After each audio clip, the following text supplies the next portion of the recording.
Welcome back to Tiny Travelers. This podcast is brought to you by BabyQuip, the go-to service for renting clean, safe baby gear at your destination. Whether you're headed across the country or just across town, BabyQuip helps you travel light and stress-free.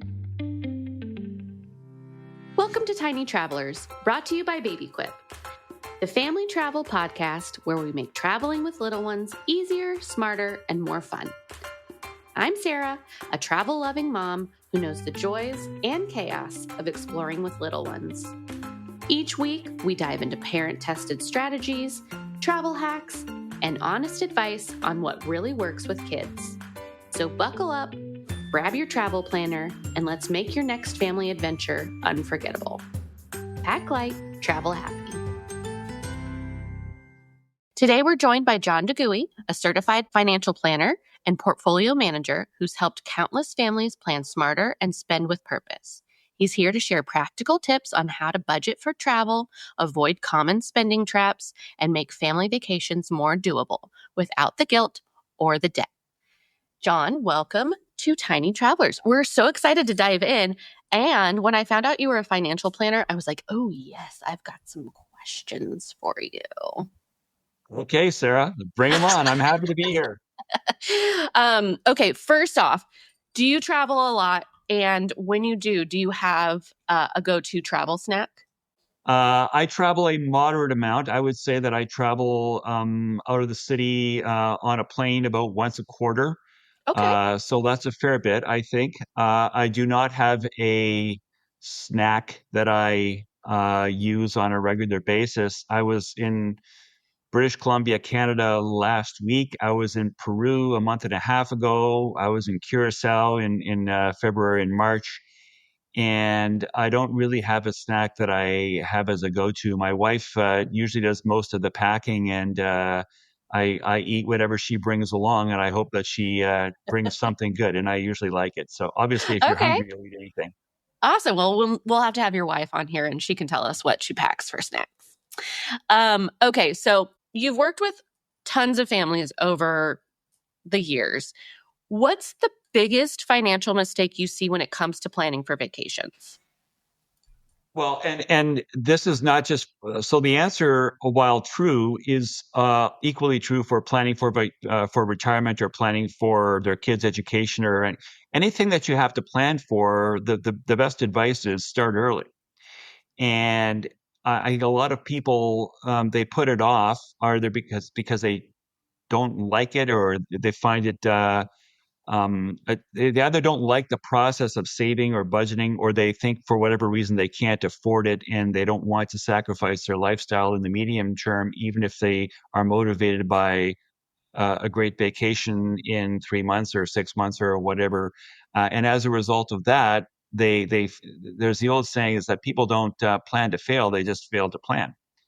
And a lot of people will therefore put it off and then they scramble and they either sometimes don't go on the trip, or when they come back, they have a debt load and they have no plan to pay down the debt that they've incurred because they didn't plan on the front end.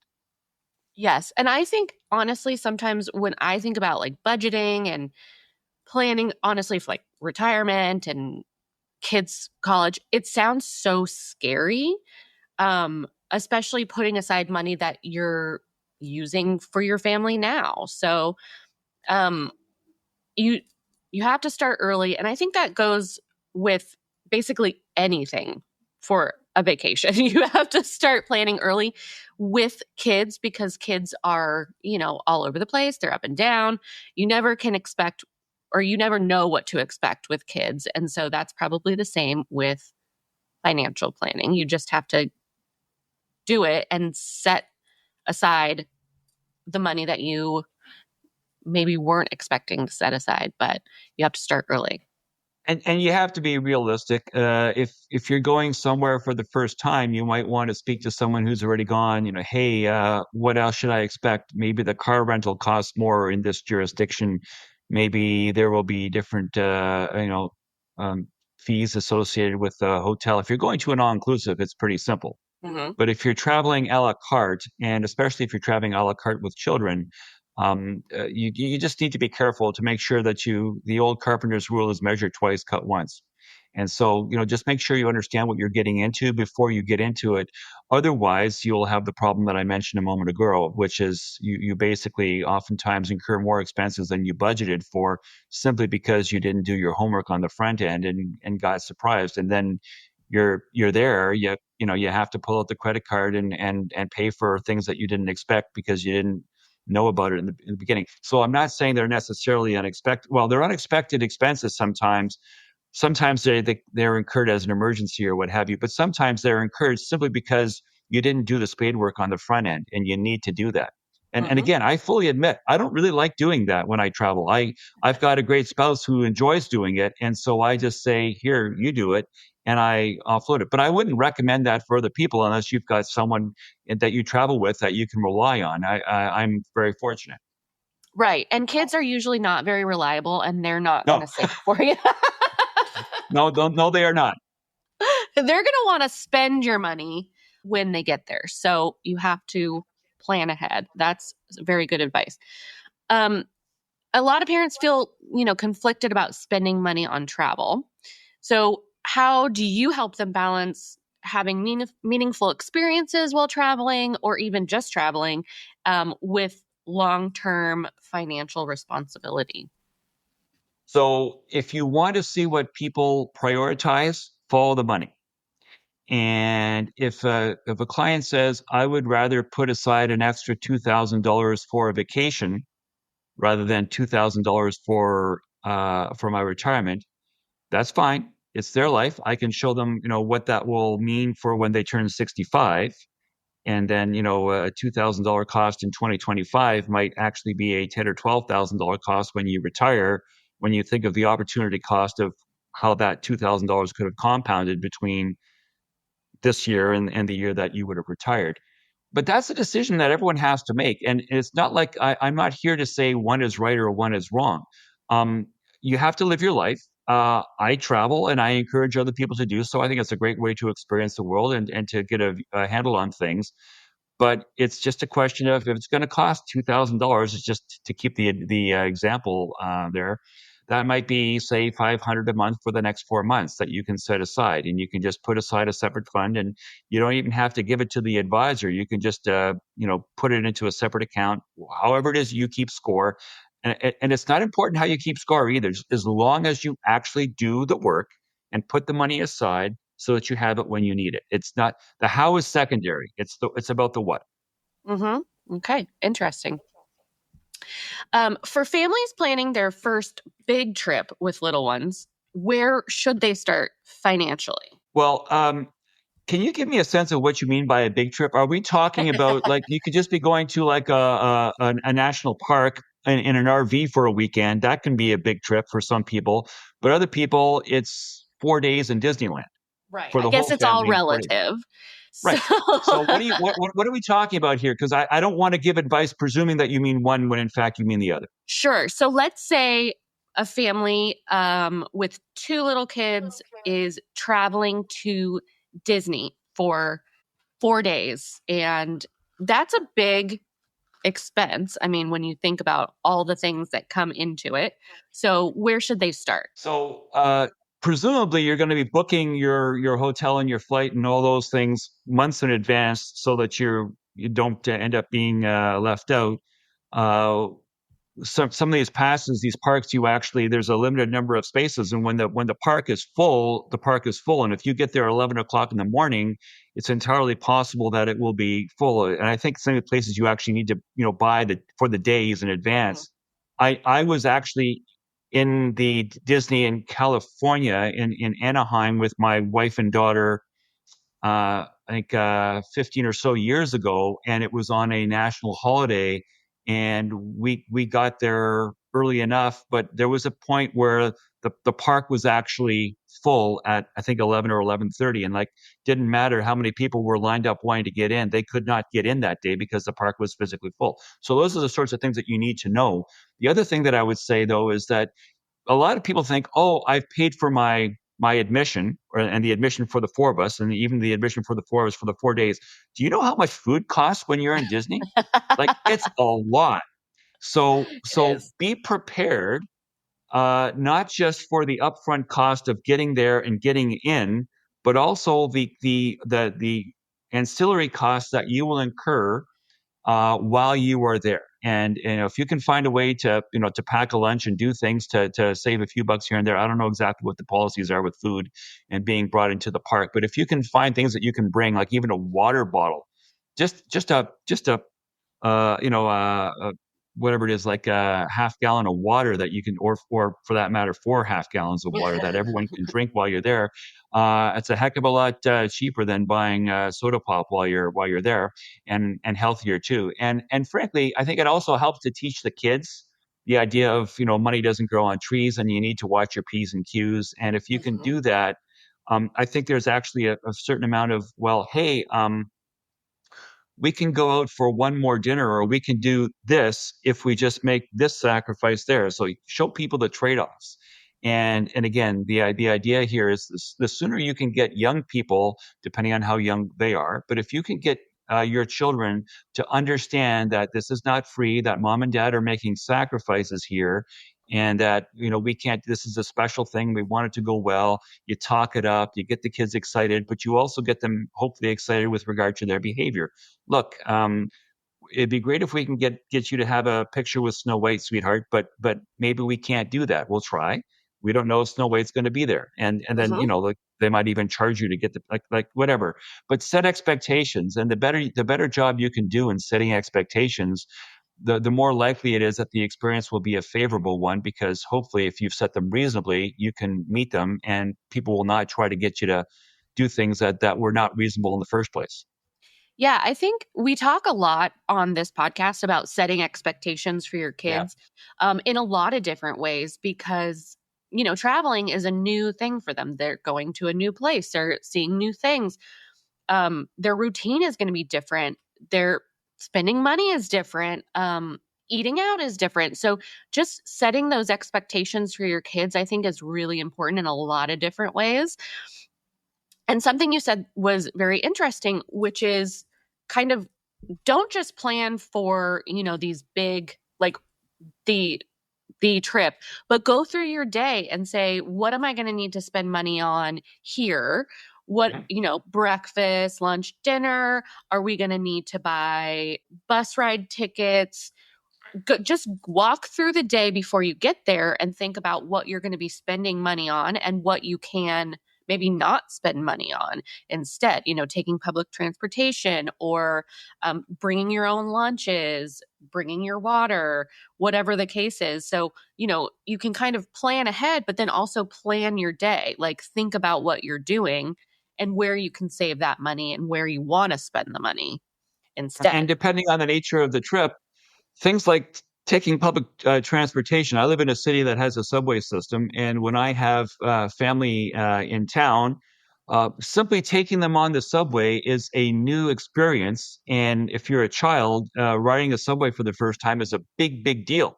Right. Whereas other people would say, well, this is pretty mundane. It's an everyday thing. But you can teach children how to, be careful what stop. Got to watch where you get off at the right stop. You got to make sure you find the right exit, and you can save some money. Then it's a lot cheaper than taking an Uber. And so Uber, you can do it too, but it's going to cost you 4 or 5 times as much depending on where you're going, and it might actually take you longer. But you're going to have to sit beside some strangers, and you're going to have to see things. You might be going through dark tunnels. And how do you feel about that?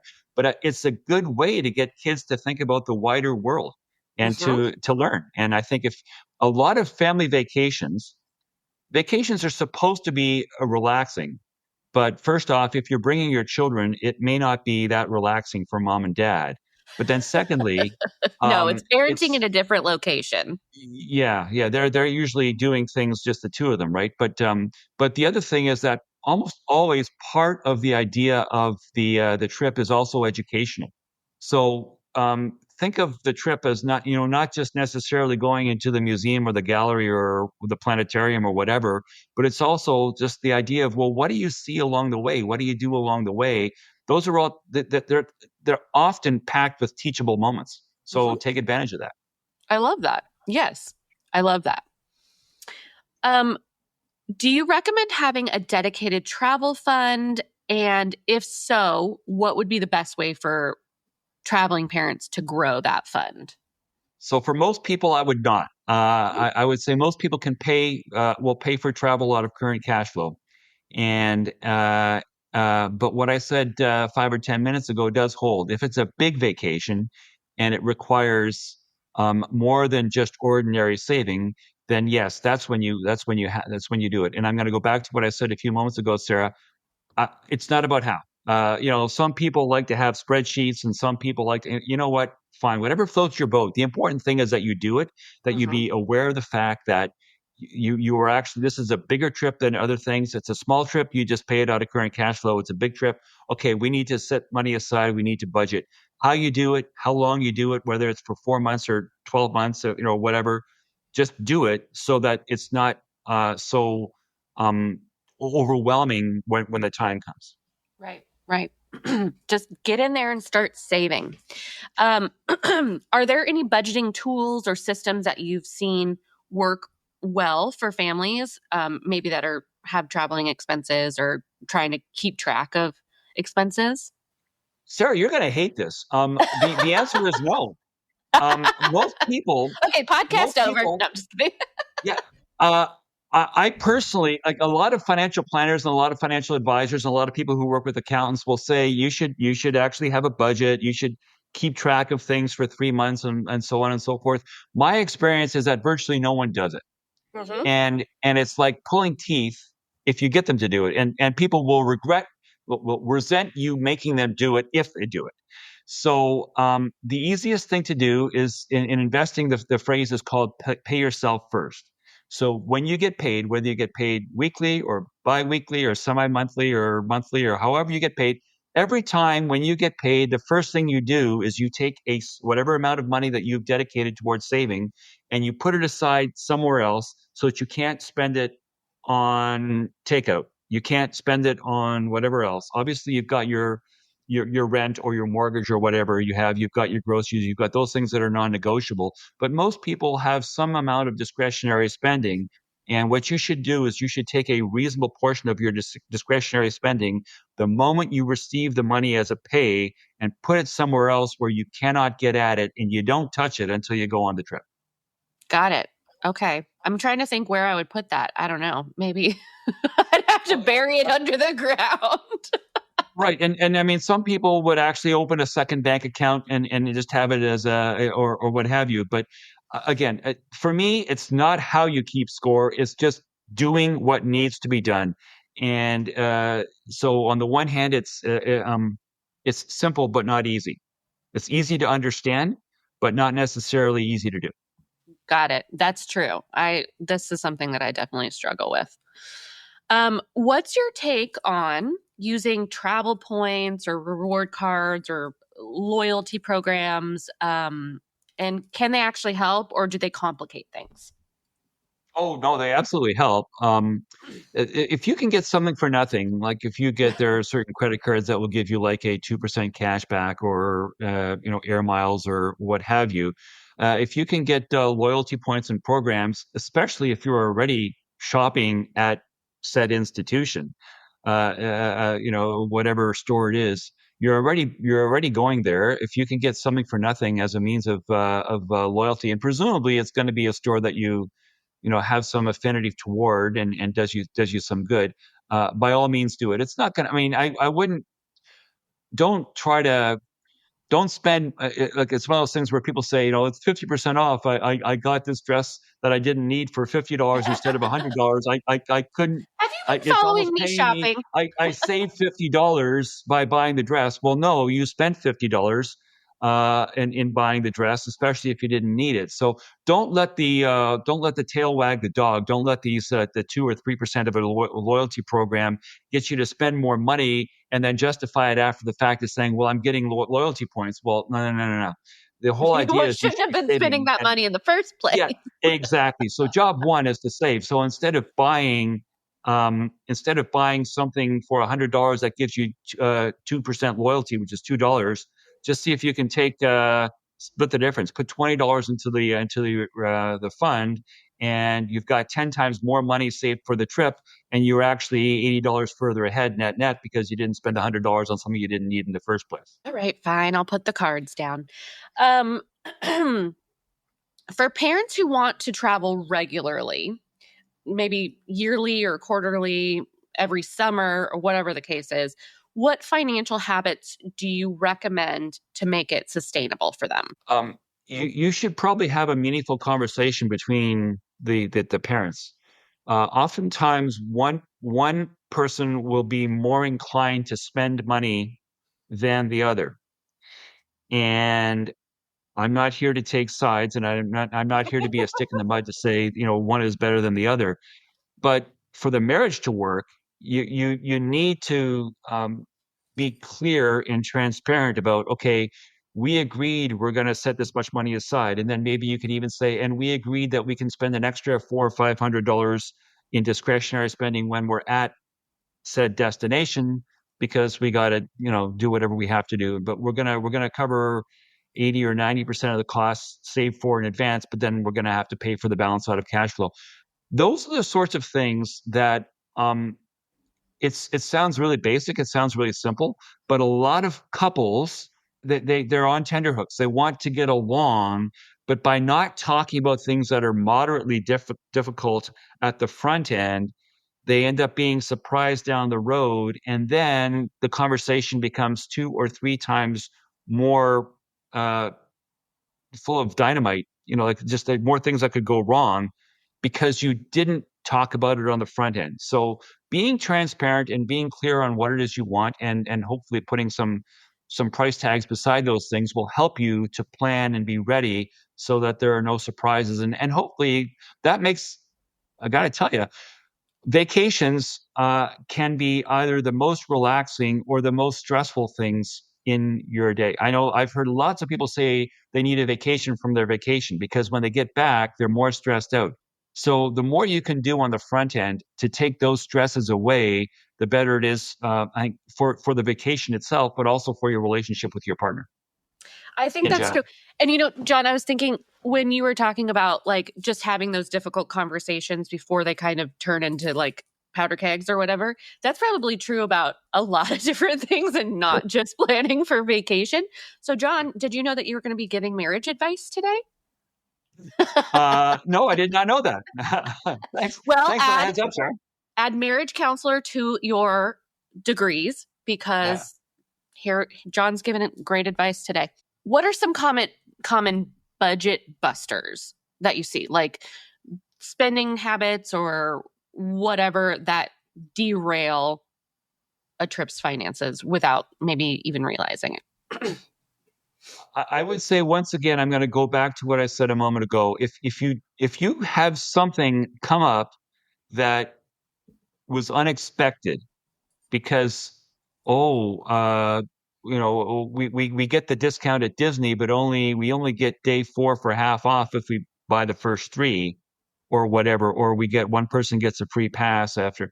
Those are the sorts of things that um, you might end up, just like we talked about with the points program. You don't want to spend 2x in order to save 0.2x. Like you don't want to try to spend more so that you can save a little. So budget busters. I'm just thinking of what could possibly qualify as a budget buster.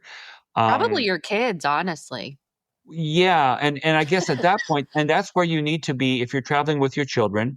You need to be able to say, look, we're not going to eat out.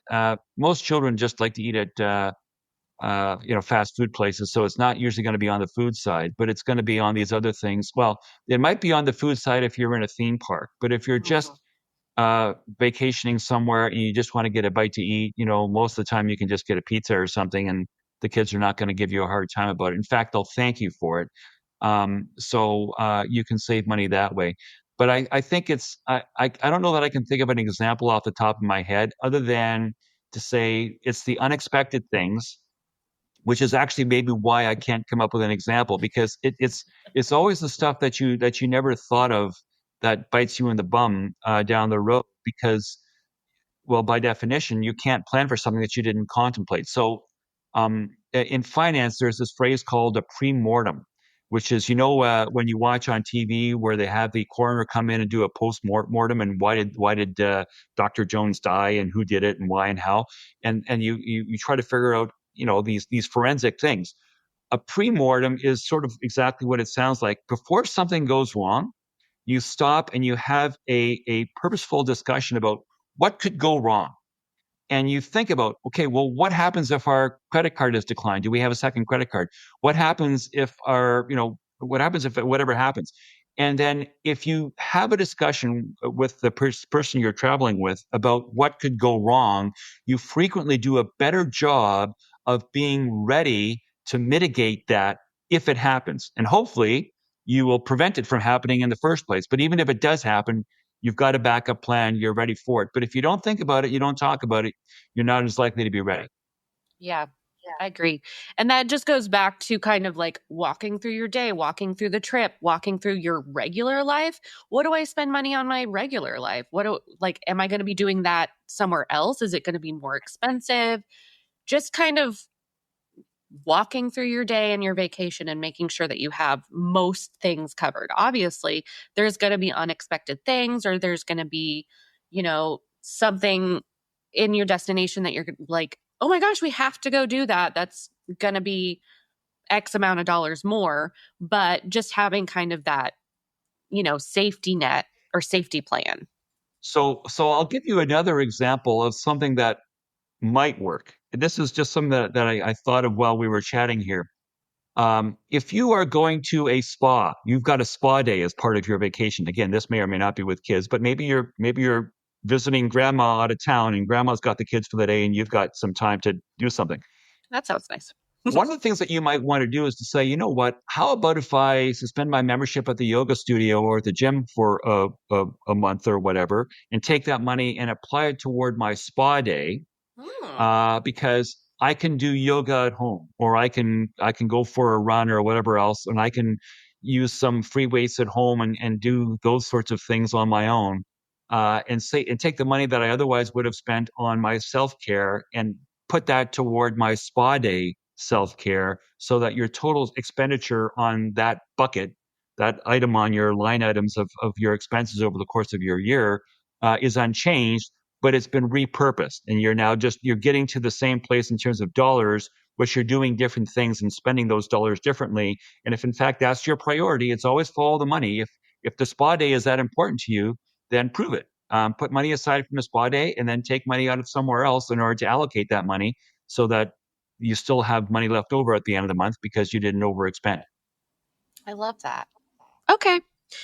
Well, you said it here first. I have to cancel my gym membership and I don't have to go to the gym anymore. No. I didn't That's say, what well, you said, John. I just heard you. I'm calling right after this podcast. I don't have to go to the gym anymore. Let's see. Finally, what is one piece of financial wisdom that you wish every parent knew before maybe booking a vacation or even just planning for their life? What is like your final piece of wisdom that you really want people to know? Look for teachable moments with regard to finance. There's a great joke. One of my favorite jokes is around Halloween. But it doesn't work. It doesn't have to be Halloween candy. It can be ice cream or whatever else. But let's use Halloween candy. There's a joke that you can say, you can teach your kids about taxation by simply eating 30% of their Halloween candy. So look for teachable moments. Look for opportunities where you can do things with your children. And if you can actually help them to learn in an intangible way, and yes, that might mean getting them annoyed at you for a while. But I mean, I know some families that are so anti-sugar that they'll let their kids go trick-or-treating, and at the end of the day, after they've got all their candy, they just take the candy and throw it out. So they have the pleasure of trick-or-treating, but they don't get that. To me is cruel. That is so mean. Yes. But if you eat a little bit of the kids' candy so that they can feel a bit of a pinch and say, oh, this is what it is. So that when I'm grown up and I actually work, I'm not going to be able to keep all my money because I have to spend some of that money. I have to give some of that money back because of, the roads that I drive on and whatever else, that has to be paid for too. That's a good way to teach kids. Again, it's a bit of a cute little thing, but I think what I'm saying is look for teachable moments. That's just one example, but look for opportunities where you can actually say, see, this is how this works. And this is important so that I don't think there's enough real world financial literacy. A lot of financial literacy these days is formulas and like high school mathematics. A lot of people say, I learned it. I learned how to think a certain way. And once I left that grade 10 classroom, I never once did another quadratic equation in my life. And why the hell did I learn that in the first place? So I'm trying to find ways to get people to learn about things that they can actually think about and apply in their day-to-day world, because it'll stick with them and hopefully that'll develop into good habits. When you were saying take some of their Halloween candy, every time my kids ask me for like a snack or something and I have to get up and get it, I call it mom tax. I'm like, mom tax, I'm taking some of it. Or I'm having a sip of this before you do because it's mom tax. So that's, I guess, a teachable moment that my kids can learn from me. Yes. John, thank you so much for joining us and offering such clear, practical advice. Where can our listeners find more about you or your financial planning approach? Sure. So again, Sarah, thank you for having me. I write books. I've got a book over my shoulder here called Bullshift with an F, which I write about optimism bias and the way people think about finances. I have a podcast of my own. It's called Make Better Wealth Decisions. So if you go all the major platforms, Make Better Wealth Decisions is a great podcast. And if you want to reach me, I'm at john.degoey.ca. That's about it. I think that's all you need to know about me, sir. I'm sure there's a lot more to know about you, John, but that's where you can find John. And to everyone tuning in, if this episode helped you breathe a little easier about your travel plans, share it with a fellow parent who's in the thick of budgeting and dreaming about their next trip. And remember, you don't have to pack everything. You can rent when you arrive, from cribs and car seats to high chairs and beach gear. Use code TINYTRAVELERS to save $20 off a $100 Baby Quip rental. You'll find all the links and details in the show notes. Until next time, budget smart, pack light, and travel happy. Thanks for tuning in to another episode of Tiny Travelers. I hope today's episode gave you the inspiration and practical tips to make your next family adventure easier, stress-free, and more fun. If you loved today's episode, head over to the show notes for promo codes and exclusive resources to help you plan unforgettable trips with your little ones. And don't forget to subscribe so you never miss an episode. Happy travels, and I'll see you next time.